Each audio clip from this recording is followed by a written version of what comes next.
નમસ્કાર, સ્વાગત છે આપના અરવલ્લી સમાચારમાં અને બુલેટિન સાથે હું છું માસૂમ। સમાચારોની શરૂઆત કરીએ હેડલાઇન્સથી।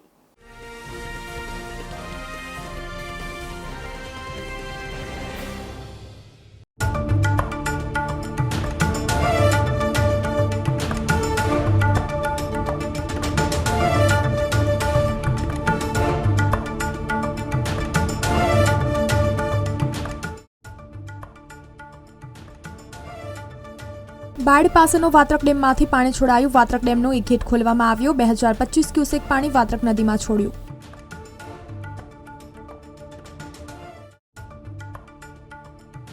અરવલ્લી જિલ્લામાં રાત્રિ દરમિયાન સાર્વત્રિક વરસાદ। છેલ્લા 24 કલાક દરમિયાન જિલ્લામાં નોંધાયેલ વરસાદ। સૌથી વધુ મોડાસામાં 3 ઇંચ વરસાદ।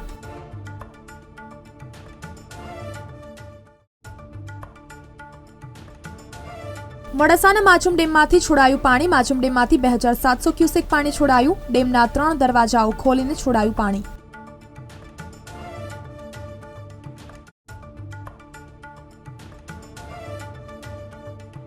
મહીસાગર નદીના પટમાં 30 કલાકથી ફસાયેલા વ્યક્તિનું હેલિકોપ્ટર દ્વારા રેસ્ક્યુ કરાયું। આરોગ્યની ચકાસણી માટે વડોદરા ખાતે એરફોર્સ હોસ્પિટલમાં ખસેડવામાં આવ્યા। લીંબડી ફળિયાના યુવાનો ધસમસતા કોતરના પાણીમાં એમજીવીસીએલની કામગીરીમાં સહભાગી થયા। 30 કલાકે વીજ પુરવઠો પુનઃ ચાલુ કરાયો।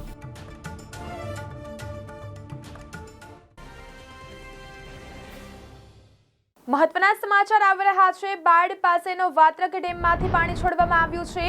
વાત્રક ડેમનો એક ગેટ ખોલવામાં આવ્યો। 2025 ક્યુસેક પાણી વાત્રક નદીમાં છોડવામાં આવ્યું। રૂલ લેવલ જાળવવા માટે પાણી છોડાયું। 135.69 નું લેવલ ડેમે પાર કર્યું। વાત્રક નદી કિનારાના 17 ગામોને સાવચેત કરાયા। તો બાળ પાસેનો વાત્રક ડેમમાંથી પાણી છોડવામાં આવ્યું છે। વાત્રક ડેમનો એક ગેટ ખોલવામાં આવ્યો। 2025 ક્યુસેક પાણી વાત્રક નદીમાં છોડ્યું છે। રૂલ લેવલ જાળવવા માટે પાણી છોડવામાં આવ્યું।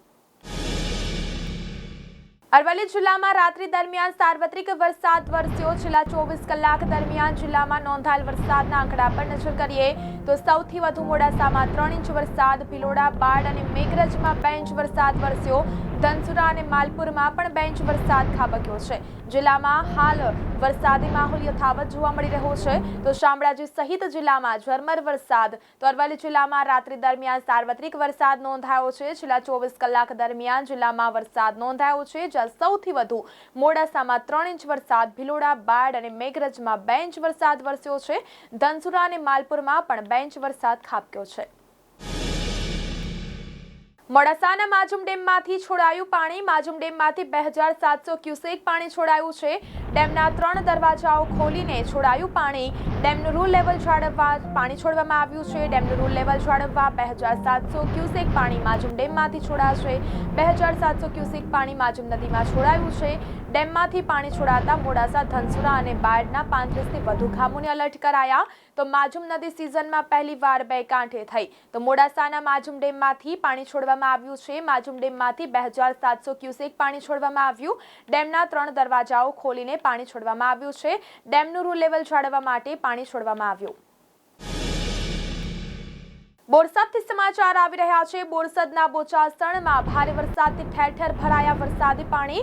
બોરસદના બોચાસણમાં ભારે વરસાદથી ઠેર ઠેર ઘૂંટણસમા પાણી ભરાયા છે। રોડ રસ્તા નદી બન્યા છે। ખેતરોમાં પણ પાણી જોવા મળ્યું। તો તળાવ તો ફૂલ, તો ક્યાંક કાસ પણ ફૂલ થયા છે। સ્થાનિકો અને વાહન ચાલકોની અવરજવરમાં ભારે હાલાકીનો સામનો કરવો પડ્યો। તો ભારે વરસાદને કારણે અનેક રસ્તાઓ થયા બંધ। તો નીચાણવાળા વિસ્તારોમાં ભરાયા છે વરસાદી પાણી। ભારે વરસાદને કારણે ઇન્દિરા કોલોનીના 30 થી 40 ઘરોમાં ઘૂસ્યા વરસાદી પાણી। તો બોરસદના બોચાસણમાં ભારે વરસાદથી ઠેર ઠેર વરસાદી પાણી ભરાયા છે। બોરસદના બોચાસણમાં ભારે વરસાદથી ઠેર ઠેર ઘૂંટણસમા વરસાદી પાણી ભરાયા। રોડ રસ્તા બન્યા નદી। વડોદરા જિલ્લાના ડેસર તાલુકાના કીર્તનભાઈ સોમાભાઈ ઘરાસિયા છેલ્લા 30 કલાકથી મહીસાગર નદીના પટમાં ફસાયા હતા। તંત્રને તે બાબતની જાણ થતાં તંત્રએ વડોદરા એરફોર્સને જાણ કરી હતી, જેમાં મંગળવારે એરફોર્સના ખાસ હેલિકોપ્ટર દ્વારા તેમનું સફળ રેસ્ક્યુ કરવામાં આવ્યું હતું। હાલમાં તેમને આરોગ્યની ચકાસણી માટે વડોદરા ખાતે એરફોર્સ હોસ્પિટલમાં ખસેડવામાં આવ્યા હતા।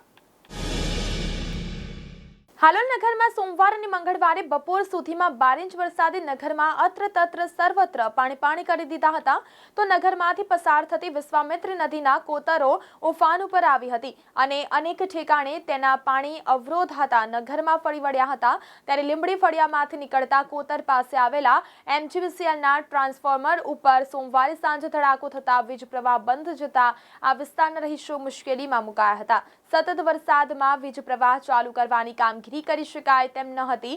એમજીવીસીએલ દ્વારા પ્રી મોન્સૂન કામગીરી કરવામાં વેઠ ઉતારવામાં આવી હોવાથી આ કોતર ઉપર આવેલ ટ્રાન્સફોર્મરની વીજ લાઇનમાં અનેક વૃક્ષોની ડાળ ફસાયેલી હોવાથી વીજ પ્રવાહ શરૂ કરતા જ ધડાકો થયો હતો। આખરે લીંબડી ફળિયાના સ્થાનિક રહીશો તેમજ સામાજિક કાર્યકર સમીરભાઈ બજારવાલા અને મુસ્તુફાભાઈ લીમડિયા ચાલુ વરસાદમાં ધસમસતા કોતરના પાણીમાં ઉતર્યા હતા અને ટ્રાન્સફોર્મર સુધી આવતી વીજ લાઇનમાં અટકતા વૃક્ષો કાપવાની કામગીરી કરી હતી, જે બાદ એમજીવીસીએલના કર્મચારીઓ વીજ પ્રવાહ ચાલુ કરી શક્યા હતા। લીંબડી ફળિયાના રહીશોએ જીવના જોખમે એમજીવીસીએલના કર્મચારીઓને મદદરૂપ બનતા આ સમગ્ર વિસ્તારમાં 30 કલાક બાદ વીજ પ્રવાહ ચાલુ થઈ શક્યો હતો। જો કે વીજ પ્રવાહ શરૂ થતા સ્થાનિકોએ હાશકારો અનુભવ્યો હતો। ગુજરાતભરમાં મંગળવારે સત્ર તેમજ સતત ત્રીજા દિવસે વરસાદનું જોર યથાવત રહ્યું હતું। રાજ્યના 245 તાલુકામાં 5 થી 10 ઇંચ સુધી વરસાદ નોંધાયો હતો। આ સાથે સતત ત્રીજા દિવસ તેમજ વર્ષે રાજ્યમાં 100% વરસાદ થઈ ગયો છે। ભારે વરસાદને કારણે એક તરફ સૌરાષ્ટ્રમાં તેમજ તમામ મોટા લોકમેળા રદ કરવામાં આવ્યા હતા તો બીજી તરફ મધ્ય ગુજરાતમાં 10 વર્ષ પછી વડોદરા શહેરના 80% વિસ્તારમાં જળબંબાકાર છવાયો હતો। પાકિસ્તાનના કરાચીથી ગુજરાત મુંબઈ સુધીના વિસ્તારને આવરી લેતા ડીપ ડિપ્રેશનનું કદ વિશાળ હતું તેમજ આ ડીપ ડિપ્રેશન અંદાજે 26/8ના ગુજરાતમાં પ્રવેશ બાદ સાંજે 5 વાગ્યાના આસપાસ તેનું કેન્દ્રબિંદુ ઈડરના દક્ષિણમાં નોંધાયું હતું, જે હવે પશ્ચિમ તરફ આગળ વધી રહ્યું છે।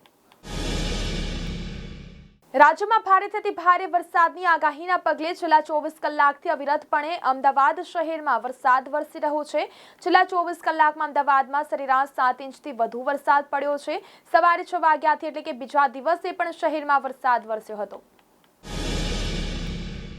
રાજ્યમાં મેઘરાજાની મહેરના પરિણામે મોટાભાગના તાલુકાઓમાં છેલ્લા 3 દિવસમાં નોંધાયેલ વરસાદ વરસ્યો છે।